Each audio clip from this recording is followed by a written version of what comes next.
అందరికీ నమస్కారం. ఈరోజు వీడియోలో మనం అసలు హోలీ పండుగ అంటే ఏంటి? హోలీ పండుగ ఎప్పటి నుంచి జరుపుకుంటున్నాము?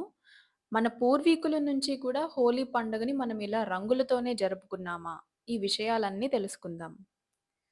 హోలీ అంటే రంగుల పండుగ అని మనందరికీ తెలుసు. కానీ రంగుల కంటే ముందు ఇది పూల పండుగ. ఫాల్గుణ మాసంలో శుక్లపక్ష విదియ తిథిని మనము ఫూలేరా దూజ్‌గా జరుపుకుంటాము. అంటే అదే హోలీ. ఈ రోజున బృందావనంలో శ్రీకృష్ణుడు రాధాదేవిపై రంగులకి బదులుగా పూల వర్షం కురిపించాడు. అంటే ఇది రంగుల పండుగ కాదు, రంగుల పూల పండుగ. రాధమ్మ సిగ్గుపడుతూ వెనక్కి తగ్గడం, అది చూసి గోపికలంతా నవ్వుకోవడం, ఇలా బృందావనం మొత్తం పూల పరిమళంతో నిండిపోయిందట.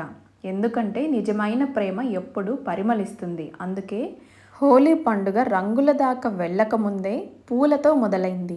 ఈ రోజున బృందావనంలో దేవాలయాలన్నీ పూలతో అద్భుతంగా అలంకరిస్తారు. అంతేకాదు ఈరోజు అబూజ్ ముహూర్తం అని ఉంటుంది. సాధారణంగా మనం ఏదైనా శుభకార్యం చేయాలంటే పండితులను అడిగి ముహూర్తం పెట్టిస్తాం కదా. కానీ ఈ రోజున అసలు ముహూర్తం పెట్టుకోవాల్సిన అవసరమే లేదు.